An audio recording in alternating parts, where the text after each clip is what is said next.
దేవుని పరిశుద్ధ నామానికి మహిమ కలుగును గాక. యేసయ్య పరిశుద్ధుడు, పరిశుద్ధుడు, మనల్ని పరిశుద్ధులుగా ఉండమన్నాడు. పరమగీతం 2:10 ఇప్పుడు నా ప్రియుడు నాతో మాట్లాడుచున్నాడు. ఇప్పుడు నా ప్రియుడు నాతో మాట్లాడుచున్నాడు. దేవుడు మనతో మాట్లాడుతున్నాడు. దేవుని కృప అపారమైనది. ఆయన ధవళవర్ణుడు, రక్తవర్ణుడు, మన మధ్య నివసిస్తున్నాడు. మనల్ని ప్రేమిస్తున్నాడు, మనల్ని పరిశుద్ధపరుస్తున్నాడు. ఆయన రక్తం వలన మనల్ని పరిశుద్ధపరిచాడు. నిర్గమకాండం 40:34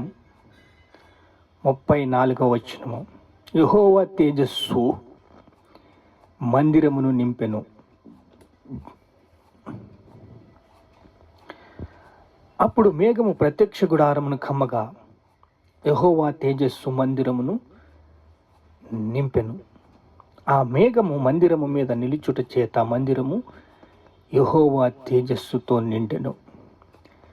మన హృదయాలు దేవుని వాక్యంతో నింపబడితే దేవుని కృప మనల్ని ఆవరిస్తే దేవుని ప్రేమ మనల్ని బలపరుస్తే మనకి విజయం.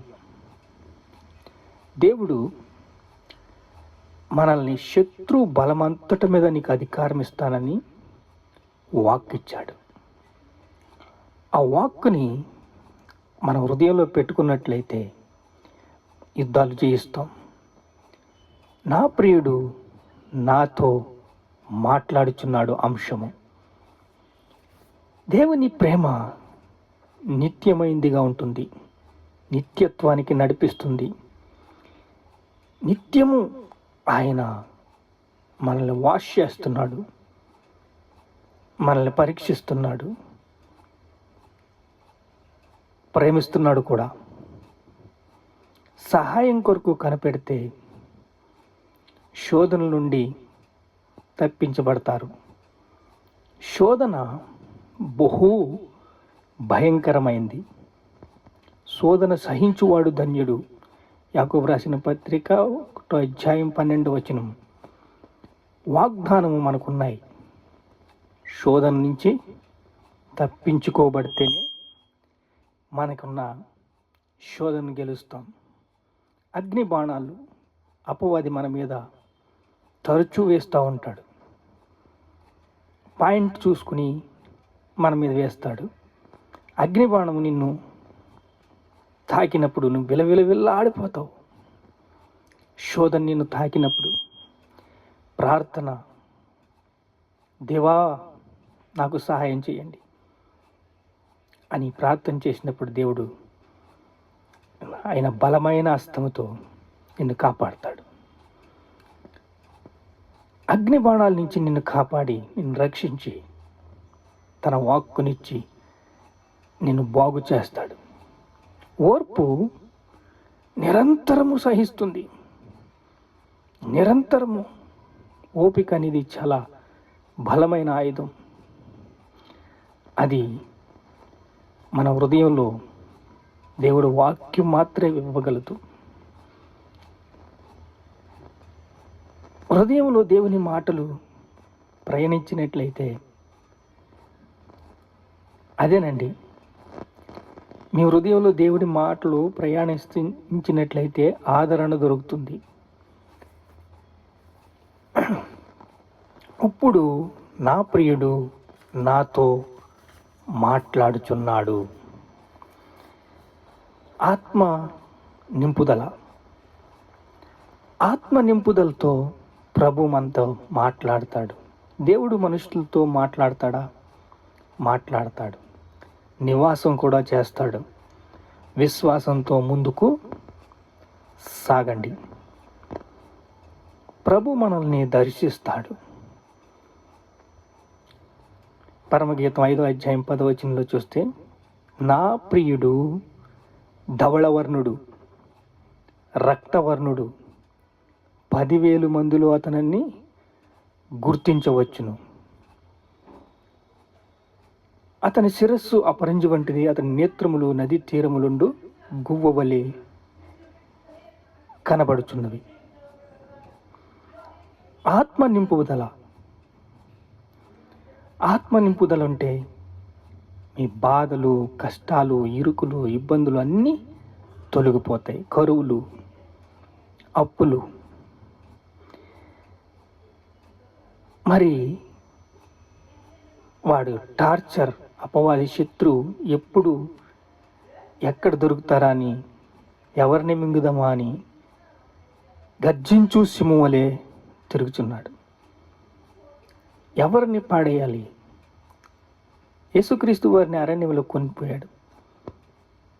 వాడికి పవర్ ఉన్నది. యోబుని చాలా భయంకరమైన రీతిలోకి తీసుకువెళ్ళి తాను శోధించాడు. చాలా భయంకరంగా. కరువులు. మన పొలాల్లో చూడండి, నష్టం వస్తుంది. వర్షం ఒక పక్కన, గాలి ఇంకో పక్కన. గాలి అయితే అంతా పంట అంతా పొడుకొని పోతుంది. వర్షం వచ్చి మొత్తం మునిగిపోతుంది. పల్ల ప్రాంతాల్లో పొలాలు ఉంటే వాళ్ళు చెప్పవలసిన అవసరం లేదు. ఇంకా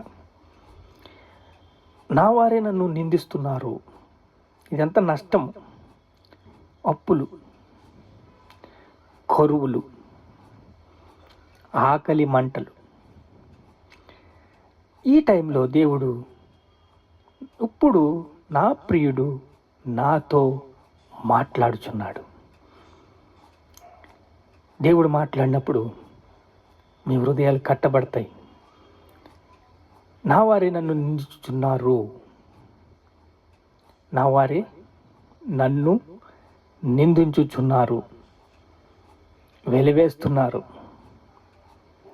అక్క, తమ్ముడు, చెల్లి, అమ్మ, అయ్య, వీరందరూ ఒకటైపోతారండి.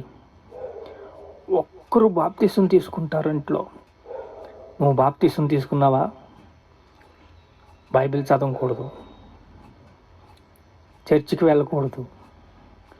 ఎన్ని ఏంటంటే వాడు ఫస్ట్ శరీరాన్ని ఉసుగొలుపుతాడు, శరీరానితో సహకరించనివ్వడు. తర్వాత వాడుకున్న ఆయుధాలన్నీ వాడతాడు. డిప్రెషన్ దాకా కూడా వెళ్ళిపోతాడు. నా వారి నన్ను నిందించుచున్నారు. నింద, అవమానం, అపజయం, ఏ ఒక్కటి కూడా వదలడు. ప్రతీది కూడా వదలడు. దేవుని స్వరము వినబడుతుంది. దేవుని స్వరం వినబడినప్పుడు నా ప్రియురాల, సుందరవతి, లెమ్ము, రము. చూడండి, 2 పదాలు ఉన్నాయి ఇక్కడ. ఈ 2 పదాల్లో లెమ్ము, రమ్ము అంటే నువ్వు లేవాలి. పడిపోయి ఉన్నావు, లేవాలి. బలం తెచ్చుకోవాలి. నీ హృదయంలో వాక్యముతో నువ్వు బలపడాలి. లెమ్ము, రమ్ము. రండి దేవుడి దగ్గరికి, అప్పుడు ఆయన మీ దగ్గరికి వస్తాడు. మీ మనసులు స్థిరపరుచుకోండి, చుట్టూ కంచి వేసుకోండి. లెమ్ము, రమ్ము. ఈ లెమ్ము, రమ్ము అన్నట్లో చాలా లోతైన అర్థం ఉంది. లేవాలి అంటే మనకు ఆదరణ కావాలి, మన వాక్యం కావాలి, నమ్మగలగాలి. ఏముందిలే అండి, అంతా అయిపోయింది, ఇంకా ఎవరు మమ్మల్ని చూస్తారు? వ్యాపారంలో నష్టం, పొలంలో నష్టం, అప్పులు, చితికిపోయాము, ఇంకా రక్షణ తీసుకుంటావా అంటే ఇంక రక్షణ కూడానా? ఒకటే రక్షణ, అపవాదికి దాసులైపోవటం, అప్పులు పాలైపోవటం, నిరాశ నిస్పృహలోకి వాడు తీసుకెళ్ళిపోతాడు. దేవుని వాక్యము శక్తి గలది. మీ హృదయంలో నాటబడిన వాక్యము పరిశుద్ధాత్మ సహాయంతో బల ప్రభావంతో మీరు లేస్తారు. అపనింద, నువ్వు బైబిల్కి పట్టుకుని చర్చికి వెళ్ళకూడదు. మేము నీ వలన ఎంత అవమానం పడుతున్నావు తెలుసా, ఎంత అపనింద అయిపోతుందో తెలుసా. నువ్వు తాగుబోతోడుకున్నప్పుడే బాగుండేవాడివి, ఇప్పుడు తాగుడు మానేసి బైబిల్ ఎట్టుకుని వెళ్తున్నాడు అంటారు. నీ ధర్మం వేరు, మా ధర్మం, మీ మతం వేరు, మా మతం వేరు. ఇప్పుడు మా ఇంట్లోంచి మిమ్మల్ని వెలివేసేస్తున్నాం, ఒంట్లో ఉండొద్దు. కొడుపును పుట్టిన బిడ్డండి వెలివేసేసారు. సాక్ష్యం, వాడు ఎక్కడుండాలి, వాడు ఎక్కడ జీవించాలి? ఆదరణ, దేవుని వాక్యము ఆదరణ ఇస్తుంది. నువ్వు చదువు దండగా, నీకు తిండి దండగా, ఈ సమయంలో మెల్లిగా గమనించినట్లయితే మెల్లని స్వరము, ఇప్పుడు నా ప్రియుడు నాతో మాట్లాడుచున్నాడు. దేవుడు మనుషులతో మాట్లాడతాడా? మాట్లాడతాడు. ఎలా మాట్లాడతాడు? దేవుడి మీద మనసు పెట్టినప్పుడు మాట్లాడతాడు. ఎలా మాట్లాడతాడు? ఎవని మనసు నా మీద ఆనుకొని ఉండినో వానిని పూర్ణ శాంతి గల వానిగా మారుస్తానని చెప్పాడు.